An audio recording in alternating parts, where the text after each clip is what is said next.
அனைவருக்கும் வணக்கம்.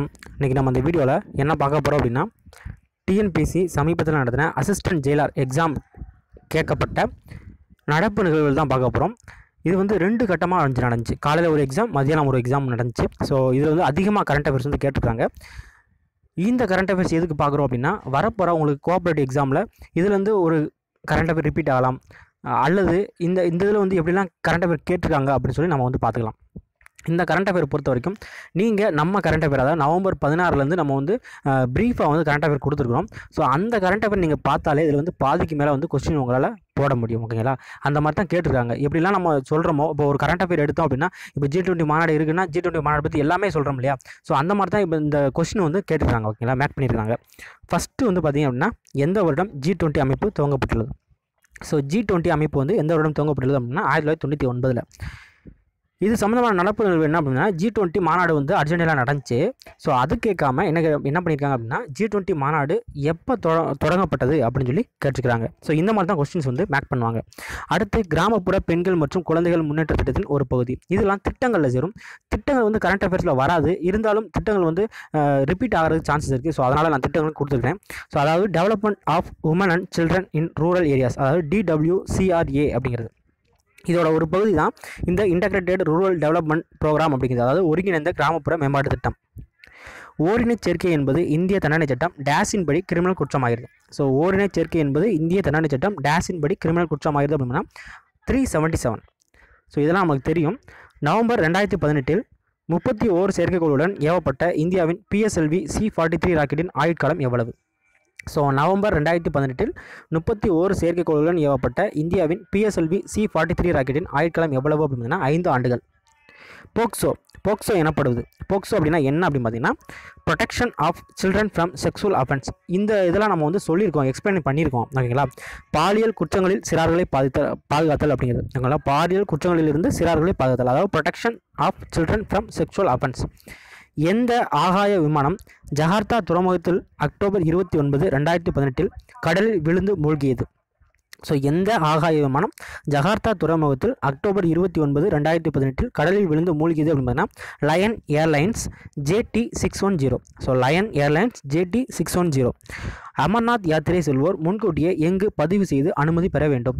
ஸோ அமர்நாத் யாத்திரை செல்வோர் முன்கூட்டியே எங்கு பதிவு செய்து அனுமதி பெற வேண்டும் அப்படின்னா மத்திய உள்துறை அமைச்சகம். ஸோ இதில் வந்து உங்களை குழப்பறதுக்காகவே மத்திய சுற்றுலாத்துறை அமைச்சகம் அப்படின்னு சொல்லி கொடுத்துருப்பாங்க. நீங்கள் எல்லாருமே அதை தான் சூஸ் பண்ணுவீங்க, அதாவது சுற்றுலாத்துறை அமைச்சகம் அப்படின்னு சொல்லிட்டு. ஆனால் அது இல்லை, மத்திய உள்துறை அமைச்சகம். மீன் மற்றும் கால்நடை வளர்ப்புத்துறைக்கு எந்த வசதி 2017-18 பட்ஜெட்டில் விரிவுபடுத்தப்பட்டுள்ளது? ஸோ மீன் மற்றும் கால்நடை வளர்ப்புத்துறைக்கு எந்த வசதி 2017-18 பட்ஜெட்டில் விரிவுபடுத்தப்பட்டுள்ளது? ஸோ பட்ஜெட் படி கேட்டிருக்காங்க.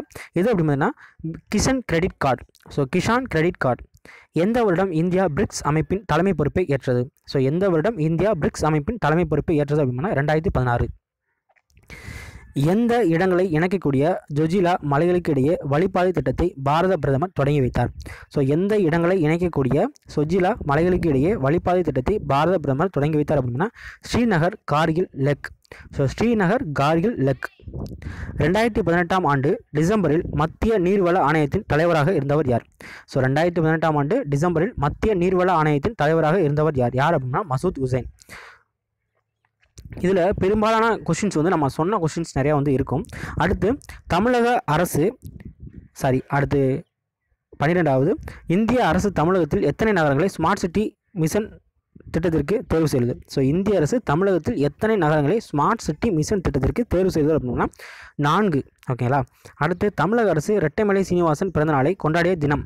ஸோ தமிழக அரசு இரட்டைமலை சீனிவாசன் பிறந்தநாளை கொண்டாடிய தினம் எப்போ அப்படின்னா 7/7/2018. எந்த ரயில் பெட்டி தொழிற்சாலை அதிவிரைவு ரயில் 18 என்ற ரயிலை 2018 ஆண்டு உருவாக்கியுள்ளது? ஸோ எந்த ரயில் பெட்டி தொழிற்சாலை அதிவிரைவு ரயில் 18 என்ற ரயிலை 2018 ஆண்டு உருவாக்கியுள்ளது அப்படின்னா ICF Chennai, integral coach factory Chennai. ஓகேங்களா? எந்த வருடம் சென்னையில் உள்ள ஜவஹர்லால் நேரு விளையாட்டு மைதானத்தில் தடகள பயிற்சிக்கு அருகில் ஒருங்கிணைந்த விளையாட்டு வளாகம் துவங்கப்பட்டுள்ளது? ஸோ எந்த வருடம் சென்னையில் உள்ள ஜவஹர்லால் நேரு விளையாட்டு மைதானத்தில் தடகள பயிற்சிக்கு அருகில் ஒருங்கிணைந்த விளையாட்டு வளாகம் துவங்கப்பட்டுள்ளது அப்படின்னா 2018. 2019ஆம் ஆண்டு ஜனவரி 26 குடியரசு தினத்தன்று தமிழக முதல்வர் காந்தியடிகள் போலீஸ் மெடலையும் எவ்வளவு தொகையும் வழங்க இருக்கிறார்? ஸோ 2019ஆம் ஆண்டு ஜனவரி 26 குடியரசு தினத்தன்று தமிழக முதல்வர் காந்தியடிகள் போலீஸ் மெடலையும் எவ்வளவு தொகையும் வழங்க இருக்கிறார் அப்படின்னா 40,000 ரூபாய். தமிழ்நாட்டு மாணவ மாணவிகள் 2017ஆம் ஆண்டு போபாலில் நடைபெற்ற கலா உற்சவெனும் நிகழ்ச்சியில் கலந்து கொண்டு டேஸ் பரிசு பெற்றனர். ஸோ தமிழ்நாட்டு மாணவ மாணவிகள் 2017ஆம் ஆண்டு போபாலில் நடைபெற்ற கலா உற்சவெனும் நிகழ்ச்சியில் கலந்து கொண்டு டேஸ் பரிசு பெற்றனர் அப்படின்னா 2வது பரிசு பெற்றனர். முதலாம் ராசராசன் மற்றும் அரசி உலோக மாதேவியின் உலோகச் சிற்பங்களை மீண்டும் டேஸ் மாநிலத்திலிருந்து தஞ்சாவூருக்கு கொண்டு வரப்பட்டது. ஸோ முதலாம் ராசராசன் மற்றும் அரசி உலோக மாதேவியின் உலோகச் சிற்பங்களை மீண்டும் டேஸ் மாநிலத்திலிருந்து தஞ்சாவூருக்கு கொண்டு வரப்பட்டது அப்படின்னா குஜராத். இயற்கை விவசாயி நெல் ஜெயராமன் மீட்டெடுத்த பாரம்பரிய நெல் ரகங்களின் எண்ணிக்கை எவ்வளவு? ஸோ இயற்கை விவசாயி நெல் ஜெயராமன் மீட்டெடுத்த பாரம்பரிய நெல் ரகங்களின் எண்ணிக்கை எவ்வளவு பார்த்திங்கன்னா 174. ஸோ நான் ஒரு 2 கொஸ்டின் வந்து நான் கரண்ட் அஃபேர் எடுக்கிறப்ப நான் வந்து கொடுக்காம விட்ருக்கேன். இந்த கொஸ்டின் வந்து ஒருத்தவங்க வந்து கேட்டாங்க என்கிட்ட, நெல் ஜெயராமன் பற்றி நீங்கள் வந்து சொல்லலை அப்படின்னு சொல்லிட்டு. நான் அது அவ்வளோ முக்கியம் இல்லை அப்படின்னு சொல்லிட்டு நான் வந்து விட்டுட்டேன். ஆனால் இது வந்து கொஸ்டினில் கேட்டிருக்கிறாங்க. ஓகேங்களா. கஜா புயல் வேதாரண்யம் பகுதியை கடக்கும் பொழுது அங்கே பெய்த மழையின் அளவு. ஸோ கஜா புயல் வேதாரண்யம் பகுதியை கடக்கும் பொழுது அங்கே பெய்த மழையின் அளவு எவ்வளோ அப்படின்னா 3 சென்டிமீட்டர். தமிழக அரசு எங்கு ஒரு சர்வதேச யோகா மற்றும் இயற்கை வைத்திய மையம் அமைக்க இருக்கிறது? ஸோ தமிழக அரசு எங்கு ஒரு சர்வதேச யோகா மற்றும் இயற்கை வைத்திய மையம் அமைக்க இருக்கிறது அப்படின்னா செங்கல்பட்டு மருத்துவக் கல்லூரி. இயற்கைக்கு எதிரான உள்நுழைவு உடலுறவு என்று அழைக்கப்படுகின்ற பிரிவு 377 அமைவு டேஸ் உள்ளடக்கும். அதாவது இந்த கொஸ்டின் வந்து பார்த்திங்கன்னா தமிழில் வந்து பார்த்திங்கன்னா தவறாக கொடுத்துருந்தாங்க. இந்த கொஸ்டின் வந்து நீங்கள் எடுத்து பார்த்தீங்க அப்படின்னா தெரியும், தமிழில் தவறாக கொடுத்துருப்பாங்க. ஆனால் இங்கிலீஷில் கரெக்டாக கொடுத்துருந்தாங்க. அதாவது இது வந்து அமைவு உள்ளடக்கும் அப்படின்னு சொல்லி கேட்டிருக்காங்க. ஆனால் அது வந்து உள்ளடக்காது அப்படிங்கிற ஒரு மீனில் வந்து இங்கிலீஷில் சொல்லியிருப்பாங்க. ஸோ அதுக்காகத்தான் இந்த கரண்ட் அஃபேர் வந்து கொடுத்தேன். ஓகேங்களா. என்ன அப்படின்னா ஆண் பெண் குறிகளை பயன்படுத்தி செய்யக்கூடிய உடலுறவு, அதாவது பிரிவு 377 அப்படிங்கிறது ஓரினைச் சேர்க்கை அப்படிங்கிறது. ஸோ ஓகேங்களா. ஓரினைச் சேர்க்கையில் வந்து உட்படாது இது அப்படின்னா ஆண் பெண் குறிகளை பயன்படுத்தி செய்யக்கூடிய உடலுறவு வந்து ஓரினைச் சேர்க்கையில் உட்படாது. அது வந்து நார்மலான உடலுறவு அப்படிங்கிற ஒரு மெத்தடில் போயிடும். ஸோ இது வந்து இங்கிலீஷ், அதாவது தமிழை நீங்கள் வந்து பாருங்கள், மேலே வந்து இங்கிலீஷ் வந்து கரெக்டாக இருக்கா அப்படின்னு சொல்லி நீங்கள் வந்து பார்த்துக்கோங்க. ஏன்னா தமிழில் கொடுத்துறது வந்து உங்களுக்கு வந்து டிரான்ஸ்லேஷன் பண்ணுறப்ப இந்த மாதிரி தான் மிஸ்டேக் பண்ணுவாங்க. ஆனால் இங்கிலீஷில் வந்து கரெக்டாக கொடுத்துருப்பாங்க. ஓகேங்களா. அடுத்து ஒற்றுமைக்கான சிலை திறக்கப்பட்ட நாள். ஒற்றுமைக்கான சிலை திறக்கப்பட்ட நாள் எப்போ அப்படின்னா 31 அக்டோபர் 2018. PMGSY தோற்றுவிக்கப்பட்ட ஆண்டு. ஸோ PMGSY தோற்றுவிக்கப்பட்ட ஆண்டு 2000. ஸோ PMGSY தோற்றுவிக்கப்பட்ட ஆண்டு 2000. எந்த திட்டம் கிராமப்புற வீட்டு வசதி திட்டம்? ஸோ எந்த திட்டம் கிராமப்புற வீட்டு வசதி திட்டம்? ஸோ IAY ஆவாஸ் அப்படிங்கிறதுக்கு A அப்படிங்க. ஓகேங்களா. அடுத்து புரா என்பது. ஸோ புரா என்பது providing urban amenities in rural areas. So PURA என்பது providing urban amenities in rural areas, அதாவது கிராமப்பகுதியில் நகர்ப்புற வசதியை வழங்குதல். ஓகேங்களா. பலிகா சம்ரிதி யோஜனா என்பது டேஸ் ஒட்டுமொத்த நிலையை உயர்த்துவதற்காக உருவாக்கப்பட்டது. ஸோ பலிகா சம்ரிதி யோஜனா என்பது டேஸ் ஒட்டுமொத்த நிலையை உயர்த்துவதற்காக உருவாக்கப்பட்டது அப்படின்னா பெண் குழந்தைகளோட ஒட்டுமொத்த நிலையை உயர்த்துவதற்காக உருவாக்கப்பட்டது. 2018ஆம் ஆண்டு கேரள வெள்ளத்திற்கு பிறகு பரவலாக வெளிச்சத்திற்கு வந்த ஒரு வல்லுநர் அறிக்கை. ஸோ இந்த 2018 கேரள வெள்ளம் வந்து வந்துச்சு. அந்த வெள்ளத்தில் வந்து அந்த சதத்து இந்த நடவடிக்கைகள் தான் எல்லாரும் படிச்சு வச்சுருப்பாங்க. ஆனால் அவங்க கேட்ட கேள்வி என்ன அப்படின்னு பார்த்தீங்கன்னா, ஸோ 2018 ஒரு வல்லுநர் வந்து அறிக்கை வெளியிட்டிருப்பாங்க. அதாவது இந்த மாதவ் காட்சில் அப்படிங்கிறவங்க வந்து ஒரு அறிக்கை வெளியிட்டிருப்பாங்க. என்ன அப்படின்னு பார்த்தீங்கன்னா, இந்த இதுக்கு வந்து நான் வந்து ஆல்ரெடி அறிக்கை கொடுத்துருக்குறேன், இந்த மாதிரி நிறையா வந்து கேரளா வந்து சந்திக்கும் அப்படின்னு சொல்லி நான் ஆல்ரெடி கொடுத்துருக்கேன் அப்படின்னு சொல்லிட்டு ஒரு அறிக்கை வந்து வெளியிட்டிருப்பாரு. ஸோ அதைத்தான் கேட்டிருக்கிறாங்க, மாதவ் காட்சில் அறிக்கை அப்படிங்கிறது. ஸோ அந்த வெள்ளத்துக்கு காரணம் அரசு தான் அப்படிங்கிற மத்திலையும் அவர் வந்து சொல்லியிருப்பார், மாதவ் காட்சியில் வந்து சொல்லியிருப்பார். ஓகேங்களா. அடுத்து மேவார் மகாராணா அறக்கட்டளையால் எந்த துறையில் மகத்தான பங்களிப்பு செய்ததற்காக மகாராணா உதய்சிங் விருது வழங்கப்படுகிறது? ஸோ மேவார் மகாராணா அறக்கட்டளையால் எந்த துறையில் மகத்தான பங்களிப்பு செய்ததற்காக மகாராணா உதய்சிங் விருது வழங்கப்படுகிறது? ஸோ எந்த துறை அப்படின்னா சுற்றுப்புற சூழல் துறையில். ஸோ சுற்றுப்புற சூழல் துறையில் நிரந்தர மதிப்பை உருவாக்கியதற்காக. ஓகேங்களா.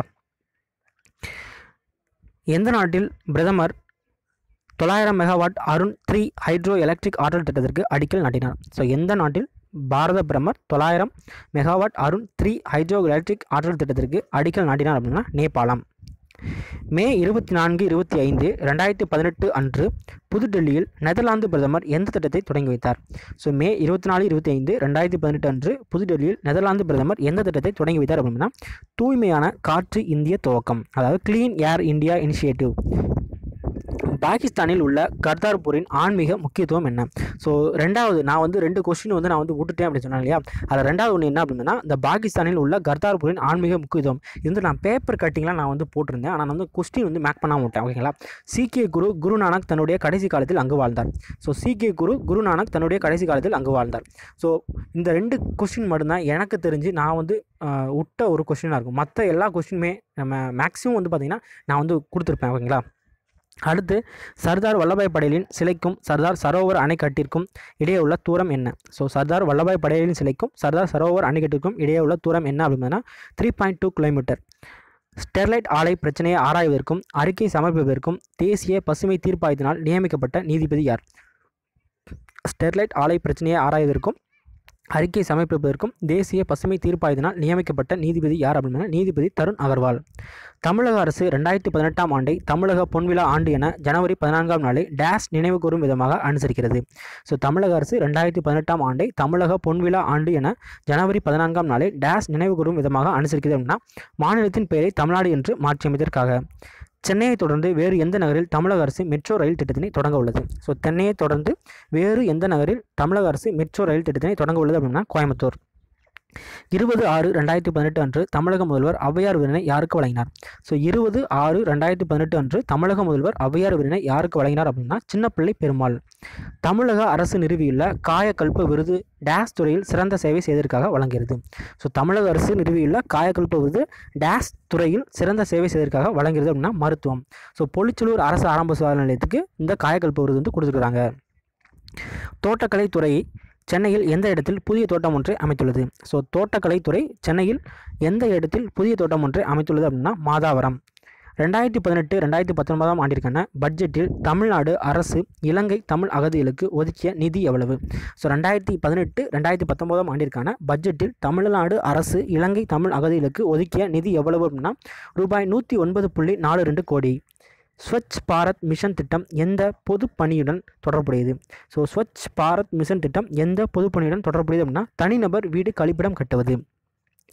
சமுத்ரா பகரோதர் என்ற இந்திய கடலோர காவல்படை கப்பல் தமிழகத்திற்கு அனுப்பப்பட்டதன் நோக்கம் என்ன? ஸோ சமுத்ரா பகரோதர் என்ற இந்திய கடலோர காவல்படை கப்பல் தமிழகத்திற்கு அனுப்பப்பட்டதன் நோக்கம் என்ன அப்படின்னா மாசு கட்டுப்பாடு. எல்லை மேலாண்மை துறையானது இந்திய மத்திய அமைச்சரவையால் எந்த அமைச்சகத்தின் கீழ் வருகிறது? ஸோ எல்லை மேலாண்மை துறையானது இந்திய மத்திய அமைச்சரவையால் எந்த அமைச்சகத்தின் கீழ் வருகிறது? உள்துறை அமைச்சகம். ஸோ இந்த எல்லை மேலாண்மை துறை இது வந்து டைரெக்டாக கேட்காம உள்ளேருந்து கேட்டுருக்காங்க. எப்படி அப்படின்னு பார்த்தீங்கன்னா ஸோ எல்லையில் வந்து ஒரு வேலி அமைச்சாங்க. ராஜ்நாத் சிங் உள்துறை அமைச்சர் ராஜ்நாத் சிங் வந்து அதை வந்து திறந்து வச்சிருப்பாரு. ஸோ அதை நீங்கள் படிச்சிங்க அப்படின்னா இந்த இதுக்கு நீங்கள் வந்து ஆன்சர் போடலாம். எல்லை மேலாண்மை துறை வந்து உள்துறை அமைச்சகத்தின் தான் வருது அப்படின்னு சொல்லிட்டு கண்டுபிடிச்சிடலாம். ஓகேங்களா. அடுத்து முத்ரா வங்கியுடன் தொடர்புடையது. ஸோ முத்ரா வங்கியுடன் தொடர்புடையது என்ன அப்படின்னா நுண்ணிதி. ஸோ இதுக்கு முன்னால் ஒரு ப்ரீவியஸ் இயர் கொஸ்டின் வந்து போட்டிருப்பேன். அதுலேயும் முத்ரா வங்கியை பற்றி கேட்டிருந்தாங்க. இப்போயும் இதில் வந்து முத்ரா வங்கியை பற்றி கேட்டிருக்காங்க. முத்ரா வங்கியின் தொடர்புடையது நுண்ணிதி. GAOFEN-11 செயற்கைக்கோள் திட்டம் எந்த நாட்டுடன் தொடர்புடையது? ஸோ GAOFEN-11 செயற்கைக்கோள் திட்டம் எந்த நாட்டுடன் தொடர்புடையது அப்படின்னா சீனா. நிலைத்த வளர்ச்சி குறித்த 2018ஆம் ஆண்டின் சர்வதேச மாநாடு நடைபெற்ற இடம். ஸோ நிலைத்த வளர்ச்சி குறித்த 2018ஆம் ஆண்டின் சர்வதேச மாநாடு நடைபெற்ற இடம் புதுடெல்லி. சத்யநிஷ்டா என்பது தொடர்புடையது. ஸோ சத்யநிஷ்டா என்பது தொடர்புடையது ரயில்வே. மத்திய அரசின் உதான் திட்டம் இதனுடன் தொடர்புடையது. ஸோ மத்திய அரசின் உதான் திட்டம் இதனுடன் தொடர்புடையது அப்படின்னா வான்வழி போக்குவரத்து. செலவினத்தின் அடிப்படையில் அமைந்த அம்மா முழு உடல் பரிசோதனை திட்டங்களின் எண்ணிக்கை. ஸோ செலவினத்தின் அடிப்படையில் அமைந்த அம்மா முழு உடல் பரிசோதனை திட்டங்களின் எண்ணிக்கை எவ்வளவு அப்படின்னா 3. உயிரி எரிபொருள் மூலம் இயக்கப்பட்ட முதல் இந்திய விமானம் இவ்விரு நகரங்களுக்கிடையே இயக்கப்பட்டது. ஸோ உயிரி எரிபொருள் மூலம் இயக்கப்பட்ட முதல் இந்திய விமானம் இவ்விரு நகரங்களுக்கிடையே இயக்கப்பட்டது அப்படின்னா டேராடூன் மற்றும் டெல்லி. எக்ஸ்பேண்ட் என்டிசியோட விரிவாக்கம் கட்டுறாங்க. என்டிசியோட விரிவாக்கம் என்ன அப்படின்னா நேஷனல் டெக்ஸ்டைல் கார்பரேஷன். ஆகாய ராஜாளி என அழைக்கப்படுவது எது? ஸோ ஆகாய ராஜாளி என அழைக்கப்படுவது எது அப்படின்னா இந்திய வான்படை பாராசூட் வீரர்கள் பயிற்சி பள்ளி. ஸோ இந்திய வான்படை பாராசூட் வீரர்கள் பயிற்சி பள்ளி. இந்தியாவின் முதல் மாசு முன்னறிவிப்பு அமைப்பு நிறுவப்பட்டுள்ள இடம். ஸோ இந்தியாவின் முதல் மாசு முன்னறிவிப்பு அமைப்பு நிறுவப்பட்ட இடம் எது அப்படின்னா டெல்லி. 24வது ராஜீவ்காந்தி தேசிய சத்பானா விருதை பெற்றவர். ஸோ 24வது ராஜீவ்காந்தி தேசிய சத்பானா விருதை பெற்றவர் யார் அப்படின்னா கோபாலகிருஷ்ண காந்தி. 2018 தமிழக அரசின் காவலர் பொதுப்பள்ளி திறக்கப்பட்டுள்ள மாவட்டம். ஸோ 2018 தமிழக அரசின் காவலர் பொதுப்பள்ளி திறக்கப்பட்டுள்ள மாவட்டம் எது அப்படின்னா காஞ்சிபுரம். ஆகஸ்ட் 2018 உலக வங்கியால் அறிமுகப்படுத்தப்பட்ட போண்டி எனப்படும் கடன் பத்திரம் எந்த நாட்டின் பிரசித்தி பெற்ற கடற்கரையினால் பெயரிடப்பட்டுள்ளது? ஆஸ்திரேலியா. ஸோ ஆகஸ்ட் 2018 உலக வங்கியால் அறிமுகப்படுத்தப்பட்ட போண்டி எனப்படும் கடன் பத்திரம் எந்த நாட்டின் பிரசித்தி பெற்ற கடற்கரையினால் பெயரிடப்பட்டுள்ளது? ஆஸ்திரேலியா. 4வது பிம்ஸ்டெக் உச்சி மாநாடு நடைபெற்ற இடம். ஸோ 4வது பிம்ஸ்டெக் உச்சி மாநாடு நடைபெற்ற இடம் எது அப்படின்னா நேபாளம். ஸோ இப்போ பார்த்தீங்க அப்படின்னா உங்களுக்கு மாநாடோட முக்கியத்துவம் என்ன அப்படின்னு சொல்லி தெரியும். ஓகேங்களா? பிம்ஸ்டெக்காக இருக்கட்டும், பிரிக்ஸாக இருக்கட்டும், G20 இருக்கட்டும், எல்லாமே இதில் வந்து கேட்டிருக்காங்க. ஓகேங்களா? அதனால் இந்த மாநாடு எடுத்துக்கிட்டிங்கன்னா A to Z எல்லாமே நீங்கள் வந்து நல்லா படிச்சு வச்சுக்கோங்க. கண்டிப்பாக இந்த வரப்போகிற கோஆப்ரேட்டிவ் எக்ஸாம் இருக்கட்டும், வரப்போகிற டிஎன்பிசி எக்ஸாம் என்ன எக்ஸாமாக இருக்கட்டும், இந்த மாநாடு வந்து கேட்குறதுக்கு நிறையவே சான்சஸ் இருக்குது. ஓகேங்களா? அடுத்து அதிக அளவு கடற்கரை அரிப்பு ஏற்பட்டுள்ள மாநிலம். ஸோ அதிக அளவு கடற்கரை அரிப்பு ஏற்பட்டுள்ள மாநிலம் எது அப்படின்னா மேற்கு வங்கம். ஸோ மொத்தமாக வந்து பார்த்திங்கன்னா ஒரு 58 கொஸ்டின் இதில் வந்து திட்டங்கள் போக வந்து பார்த்திங்க அப்படின்னா எப்படியும் கிட்டத்தட்ட ஒரு 45 கொஸ்டின் கேட்டிருப்பாங்க கரண்ட் அஃபேர்லேருந்து. ஓகேங்களா? மேக்ஸிமம் வந்து பார்த்திங்கன்னா எந்த மாதத்துலேருந்து கேட்டிருக்காங்க அப்படின்னு பார்த்திங்கன்னா இது ஜனவரி 6ஆம் தேதி நடந்த ஒரு எக்ஸாமு. இது எப்போலேருந்து கேட்டிருக்காங்க அப்படின்னா நவம்பர், டிசம்பர் இதுலேருந்து நிறையவே கேள்விகள் வந்து கேட்டிருக்காங்க. அடுத்து அக்டோபர், இந்த 3 மாதத்துலேருந்து நிறைய கேள்விகள் வந்து கேட்டிருக்காங்க. ஸோ இதை பார்த்துக்கோங்க, எப்படி இருக்கணும் உங்களுக்கு வந்து ஒரு ஐடியா கிடைக்கும். தேங்க்யூ.